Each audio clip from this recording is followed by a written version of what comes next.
Hola, muy buenas tardes a todos y bienvenidos a un nuevo programa del canal de Vicente Fuentes y de la web ufopolis.com.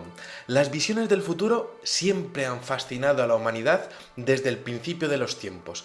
Bueno, y es que cada vez que ocurre algún tipo de suceso o acontecimiento en la actualidad, pues la red de internet fluye de información buscando lo que serían referencias en las centurias de Nostradamus. Bueno, siempre ha estado ahí el interés por el futuro, el no saber si está escrito o si nosotros hacemos nuestro destino en cada acto que realizamos cada día. La posibilidad de que alguien sea capaz de conectar con él y ver lo que va a suceder es algo realmente, pues es uno de los grandes enigmas de la historia, ¿no? Hoy vamos a hablar de una de esas personas que habría visto los acontecimientos futuros y que de hecho habría conseguido vivir en el año 3906. Vamos a coger nuestra máquina del tiempo y vámonos hacia Zúrich, a finales del siglo XIX. Allí nace un niño que se llama Paul Amadeus Dienach. Es un niño con una gran sensibilidad que ya destaca en el colegio por sus labores humanitarias y por su interés en las antiguas lenguas germánicas y francófonas, ¿no? Pues resulta que este niño comienza a cursar lo que serían, estudios relacionados con las ayudas humanitarias, la filología clásica y la historia de las culturas antiguas, pero resulta que tiene que ir a la Primera Guerra Mundial. Este niño, ya era un adolescente, ya tenía unos 18 años. Pues este chico resulta que es un hombre sencillo, equilibrado, pero tiene una salud muy frágil y más tras las batallas que tiene que librar en el frente francés durante esa Primera Guerra Mundial, ¿no? A este chico le afectaba muchísimo la climatología, siempre estaba enfermito y la verdad es que lo pasó realmente mal durante toda su vida, ¿no?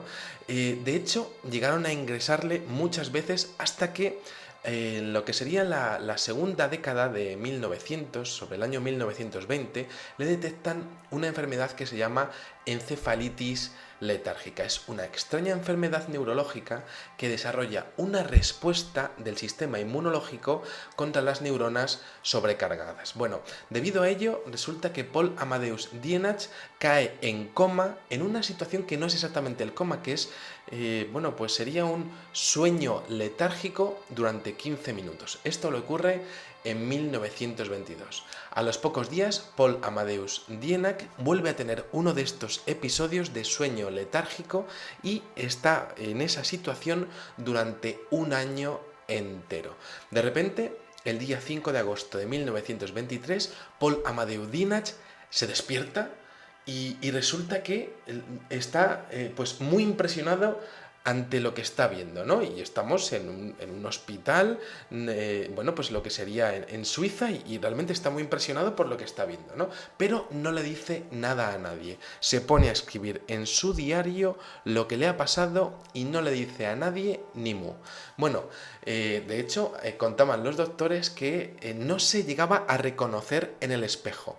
¿Qué le había pasado a Paul Amadeus Dienach durante aquel año en el que había estado en sueño letárgico? Resulta que sus padres se ocupan de él y le hacen viajar desde Suiza hasta Ginebra, pues para ver si el clima de Grecia pues le viene un poquito mejor para su salud, ¿no? Allí encuentra un trabajo como profesor de filología francesa y germánica, y allí conoce al que va a ser su mejor alumno, George Papahachis. Pues resulta que Dienach conoce a este chico, se hace amigo de él y resulta que le entrega unas notas antes de fallecer en 1924 tras viajar a Italia. Pues se despide de su alumno preferido, y le dice: mira, tienes estas notas de algo que me ha ocurrido y tienes que ir traduciéndolas y te las entrego a ti como legado, ¿no? Resulta que Papahachis no podía creer lo que estaba leyendo. Las notas, perfectamente detalladas y organizadas, contaban una sobrecogedora experiencia que le había ocurrido durante su estado de coma. Y es que allí, inmediatamente después de caer en coma, resulta que Paul Amadeus Dienach se había despertado en la cama de un hospital que no estaba en Suiza. Allí estaba rodeado de médicos, pero estaba en una estancia totalmente moderna. Le llamaban Andrew Northman, y el año en el que estaban era el año 3906. Bueno, ¿qué había ocurrido? ¿Cómo es que un hombre de repente pues cae en coma y de repente se despierta en otro tiempo en el cuerpo de otra persona? Porque decía Paul Amadeus Dienach que se miraba en el espejo y no era la misma persona, y de hecho todo el mundo le llamaba Andrew Northman. Bueno, en sus escritos resulta que pues comenta que hay unas autoridades en ese futuro al que habría accedido de forma prácticamente simultánea, y esas autoridades se llamaban los Yektors. Bueno, esos Yektors se ponen a hablar con él en alemán. Lo primero que pasa es que le llama muchísimo la atención cómo habla Paul Amadeus Dienach, y de hecho, pues entienden perfectamente la situación, ¿no? Los Yektors exponen que Dienach ha tenido un desplazamiento de conciencia, como si hubiera sido algún tipo de error temporal, ¿no? Como si, el alma de una persona se hubiese, prácticamente comunicado con el cuerpo de otra persona. En este caso, Paul Amadeus Dienach, su alma, su conciencia, hubiese acabado por un deslizamiento del tiempo en el cuerpo de Andrew Northman. Dos hombres separados por 2000 años de edad. Bueno, resulta que dentro de lo que serían las referencias que le empiezan a llegar a Dienach, se exponen que el señor Andrew Northman, estaba en su cuerpo, resulta que había llegado a ese hospital del año 3906 con mortales lesiones tras un accidente de coche. Bueno, le habrían conseguido reanimar y se habría quedado en coma. Es decir, estamos hablando de un fenómeno en el cual dos personas en coma de repente se comunican la una con la otra, y de hecho se transmutan en sus cuerpos. Andrew Northman no se habría despertado en el cuerpo de Paul Dienach, pero Paul Dienach sí se habría despertado en el cuerpo de Andrew Northman. Bueno, en ese tiempo habrían estado cuidando de él tras haberle puesto en cuarentena, y Dienach comenta en su diario que se había encontrado en una estancia de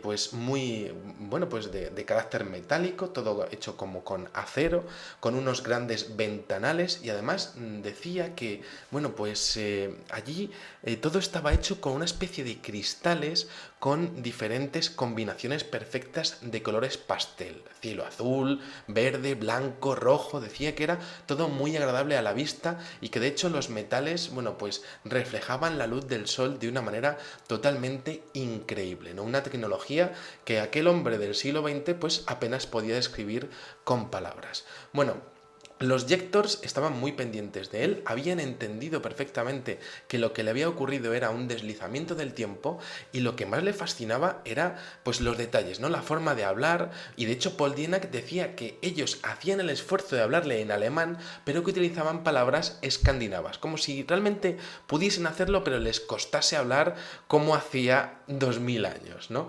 Luego había otros detalles, como por ejemplo la letra de Paul Amadeus Dienach, que era totalmente diferente de la de Andrew Northman, ¿no? Bueno, pues entendiendo perfectamente la situación y tomando su caso con un gran interés científico, estos Yektors habrían accedido a contarle la historia que habría ocurrido desde el siglo XX hasta el siglo 40, pero no de forma exhaustiva, porque ellos tenían miedo de contarle algo que pudiese cambiar la historia, el curso de la historia, y de alguna manera condicionar un futuro distinto del que ellos conocían. No le cuentan detalles tampoco sobre su vida para no condicionarle, ni sobre el siglo XX ni el siglo XXI.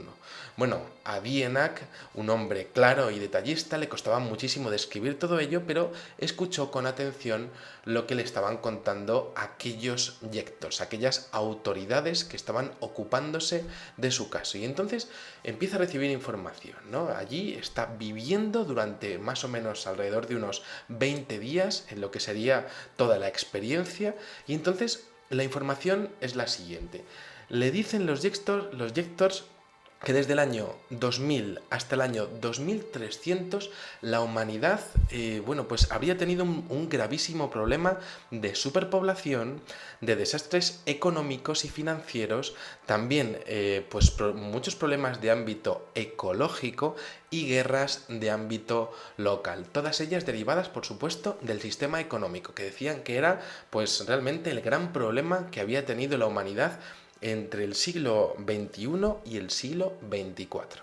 Bueno, a finales de este siglo XXIV los países tratarían de sobrevivir a estas sucesivas crisis financieras como podían realmente, pero la gente, la sociedad no tendría tiempo de desarrollarse a nivel personal, a nivel espiritual por supuesto, y tampoco tendrían un conocimiento propio, ¿no? Esto va a ser muy importante con respecto a lo que va a ocurrir en los siguientes siglos.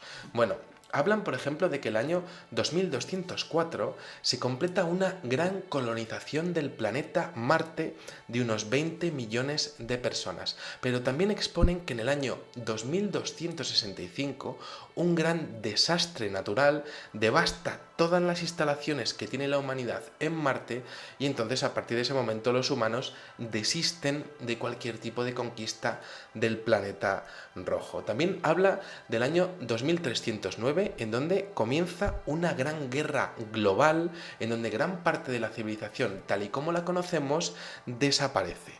Bueno, es muy interesante este tema porque resulta que Paul Dienach se sorprende al ver que de las personas que está viendo allí no hay ninguna persona de raza o de etnia asiática ni africana. Y es que le comentan los Yectors que en esa guerra del año 2309 gran parte de las etnias asiáticas y africanas son erradicadas del planeta Tierra. Bueno, esa es la visión que tiene el señor Dienach. Hay una cosa realmente interesante en todas las declaraciones que le van exponiendo estos Yectors a Paul Amadeus Dienach, y es que en el año 2396 se establece como año cero para la humanidad, es decir, que a partir del año 2396 ellos comienzan otra vez a contar el tiempo, ¿no? Como si fuese un renacimiento.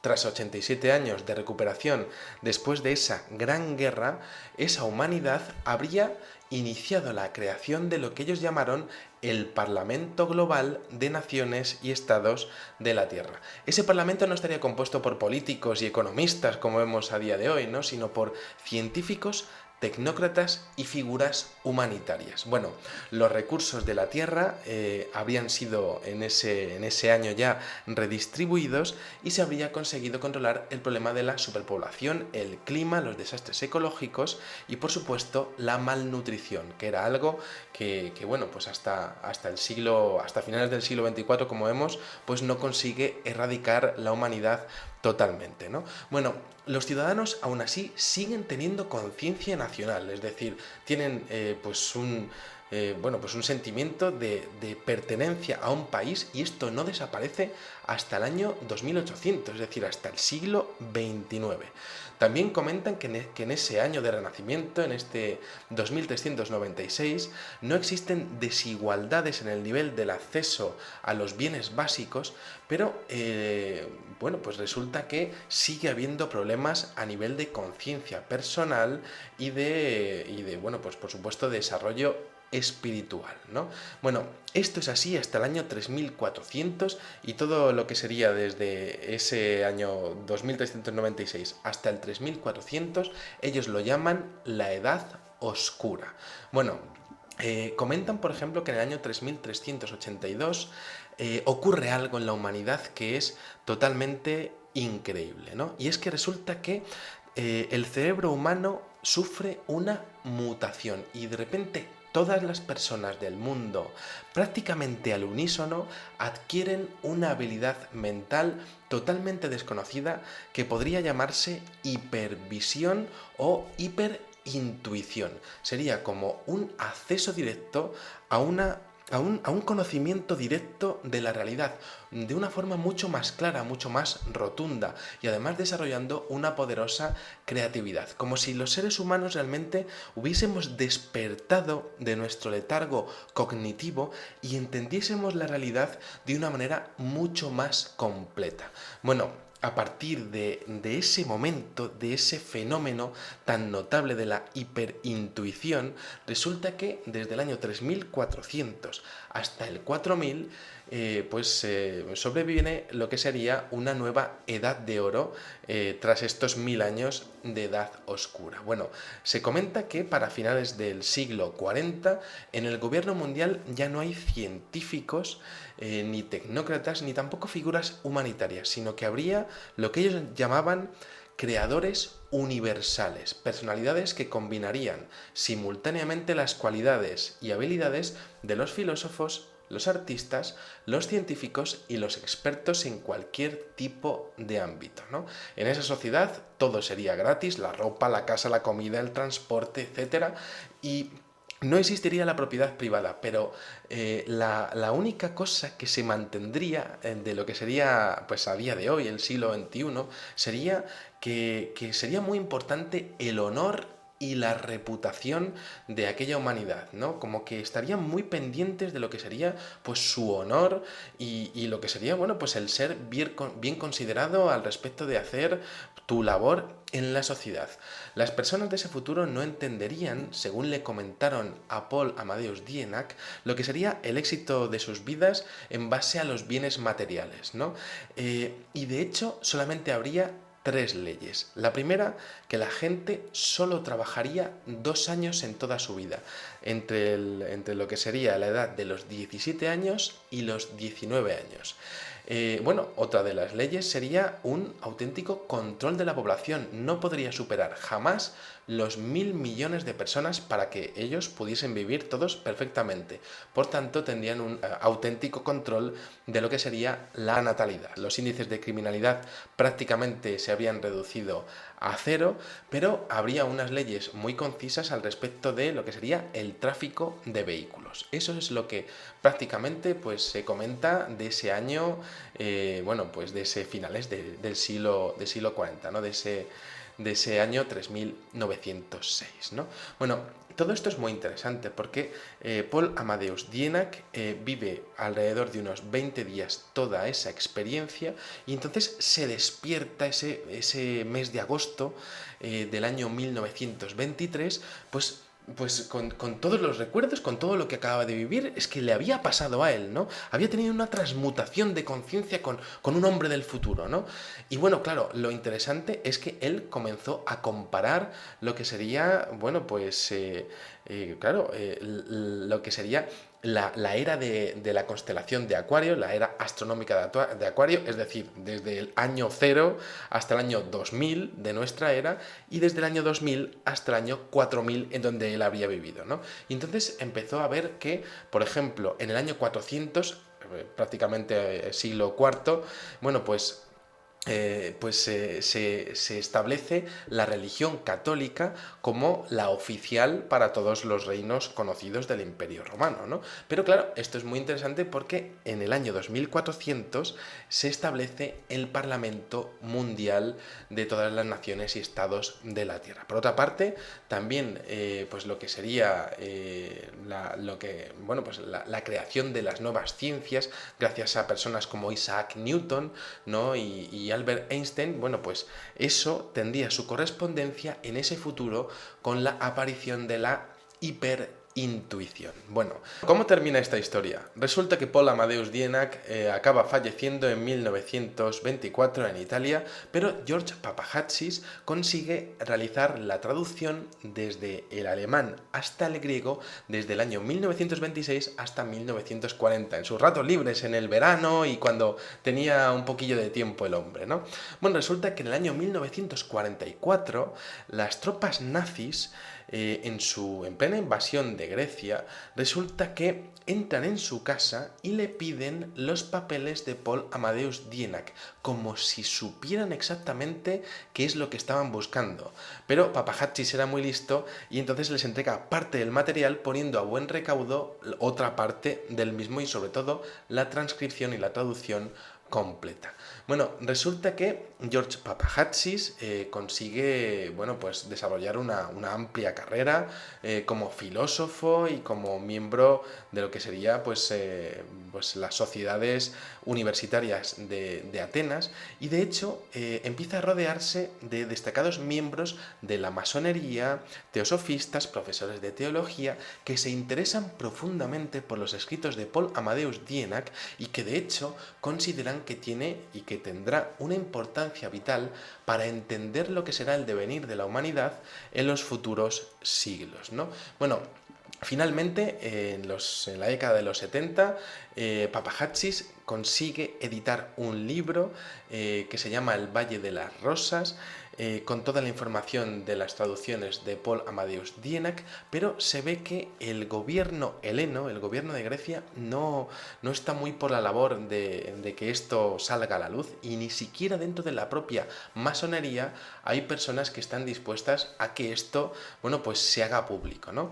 Esto ocurre así, y ya en el año 1979 hay una reedición del libro y tampoco llega al gran público, y también incluso hay secuestro de ejemplares. Papahatchis estaba jugando el prestigio con todo aquello, porque en aquel momento era vicepresidente del Concilio Nacional de Grecia, miembro fundador de la Sociedad Filosófica de Grecia y profesor de Filosofía y Cultura en la Universidad de Atenas. Es decir, se la estaba jugando aquel hombre a la hora de editar aquello, y sobre todo poniéndose en contra de muchos de sus colegas de la logia masónica, ¿no? Bueno, ¿cómo termina realmente ya esta historia? Bueno, en el año 2000 hay un hombre que se llama Radamantis Anastasakis, que reedita de nuevo la traducción original, y bueno, pues gracias a eso pues tenemos esta información en este vídeo, ¿no?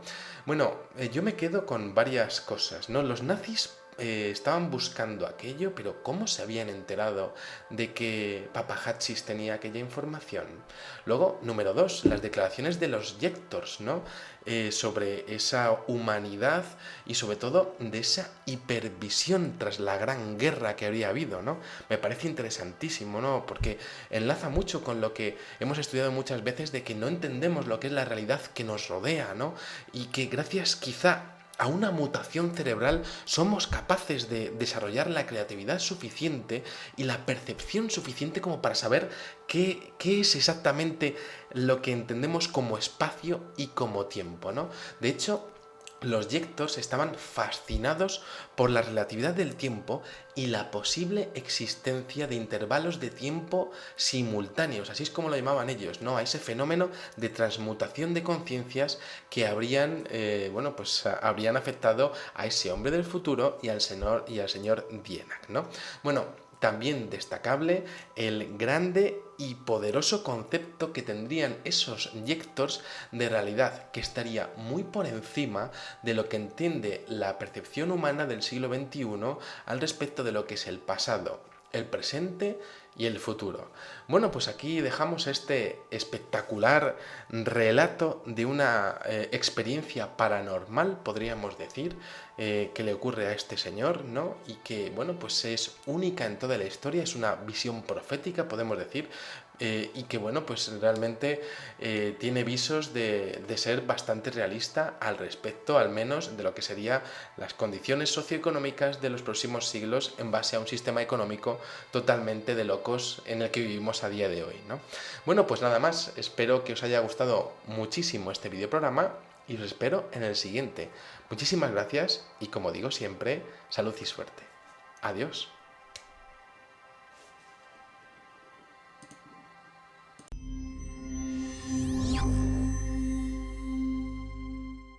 Y más tras las batallas que tiene que librar en el frente francés durante esa Primera Guerra Mundial, ¿no? Bueno, a este chico le afectaba muchísimo la climatología, siempre estaba enfermito y la verdad es que lo pasó realmente mal durante toda su vida, ¿no?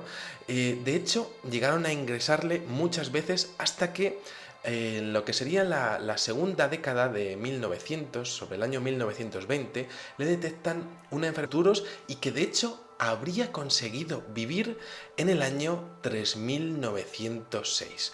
Vamos a coger nuestra máquina del tiempo y vámonos hacia Zúrich, a finales del siglo XIX. Allí nace un niño que se llama Paul Amadeus Dienach. Es un niño con una gran sensibilidad que ya destaca en el colegio por sus labores humanitarias y por su interés en las antiguas lenguas germánicas y francófonas, ¿no? Bueno, pues resulta que este niño comienza a cursar lo que serían, bueno, pues estudios relacionados con las ayudas humanitarias, la filología clásica y la historia de las culturas antiguas, pero resulta que tiene que ir a la Primera Guerra Mundial. Este niño, bueno, pues ya era un adolescente, ya tenía unos 18 años. Bueno, pues este chico resulta que es un hombre sencillo, equilibrado, pero tiene una salud muy frágil, centurias de Nostradamus. Bueno, siempre ha estado ahí el interés por el futuro, el no saber si está escrito o si nosotros hacemos nuestro destino en cada acto que realizamos cada día. La posibilidad de que alguien sea capaz de conectar con él y ver lo que va a suceder es algo realmente, bueno, pues es uno de los grandes enigmas de la historia, ¿no? Bueno, hoy vamos a hablar de una de esas personas que habría visto los acontecimientos futuros.